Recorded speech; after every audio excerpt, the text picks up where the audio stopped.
Everybody, this is Matt from endsickness.org. Today I'm going to talk about Lactobacillus rhamnosus. This is a very beneficial good bacteria in your stomach that is necessary to be able to keep the mast cells calm, keep histamine low, keep your breakdown of complex proteins and fats at its optimal state. I'll talk about Lactobacillus rhamnosus. I'll talk about why I like that more than any other Lactobacillus strain. First, let me say I'm not a medical doctor. This is not medical advice. This is based on my personal experiences. This is for informational, educational purposes only. So let me get back to Lactobacillus rhamnosus, okay? I personally only like a few strains of probiotics, and one of them is Lactobacillus rhamnosus. The other ones are Bifidobacterium, Lactobacillus plantarum.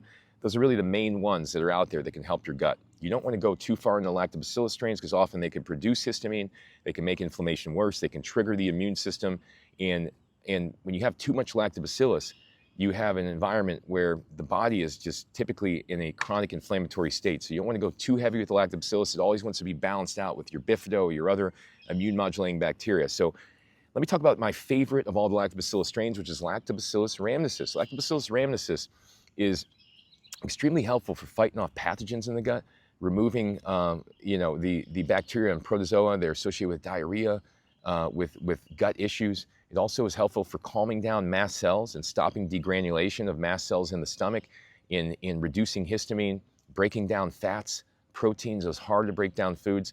To me, Lactobacillus rhamnosus is one of the best, if not the best Lactobacillus strain. They have one particular strain called Lactobacillus rhamnosus GG. You probably heard of that one out there.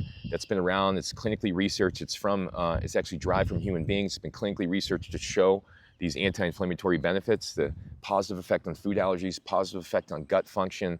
And Lactobacillus rhamnosus also helps other bacteria grow and flourish too. It's not just putting one strain in there. You're putting in a strain that affects other commensal bacteria to grow, which are beneficial for you. What I say about Lactobacillus rhamnosus is, there's one particular product, the Lactobacillus rhamnosus G. You can look at getting that one, but they also have another one that's good at Swanson vitamins that I like that's much cheaper.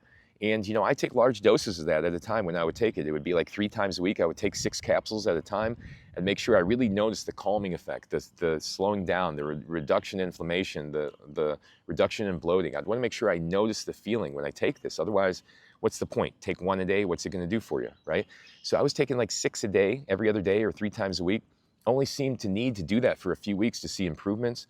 And, when you combine Lactobacillus rhamnosus with Bifidobacterium, you pretty much have what you need in terms of probiotics. Now, if you want to grow Lactobacillus rhamnosus in your gut, you need to consume things that are beneficial prebiotics. You got to consume plant-based foods, first of all. You can't take Lactobacillus rhamnosus and eat meat 3 times a day and not have enough fiber. What are you going to do? You can't feed the good guys you're putting in there. The good guys need fiber and plants to grow. They don't grow off of meat. So you got to have enough plants in your diet to grow the beneficial bacteria in your gut, the Lactobacillus rhamnosus. You also want to think about something like prebiotics once you can tolerate the plant fiber. Things like acacia senegal, apple pectin, inulin, XOS, GOS. These things are all beneficial prebiotics for the growth that support the growth of Lactobacillus rhamnosus. So if you're looking at a good strain of Lactobacillus that you want to get on its own, okay, separate from all the other strains, look for Lactobacillus rhamnosus. They sell them out there. They sell it on its own. You don't have to get it with 12 other Lactobacillus strains. And try doing that on its own. See if it helps your gut. To me, it was helpful. It wasn't an absolute game changer, but it was helpful. It was one of the only things that I went back to several times in the Lactobacillus category. My favorite probiotics are always going to be Bifidobacterium. The next, it's going to be Lactobacillus rhamnosus. The last one's going to be plantarum. All these things have a beneficial effect on mast cells and histamine, which are the main things that are driving these chronic inflammatory symptoms. So if you have any questions about Lactobacillus rhamnosus, get in touch. I'm happy to answer them. Put them in the comments or reach out to me directly. My website is endsickness.org. Go on there, get hundreds of videos, hundreds of articles, and give you everything you need to heal yourself. I'm doing videos out here in nature, teaching you how to heal yourself. I got a completely different way of approaching things.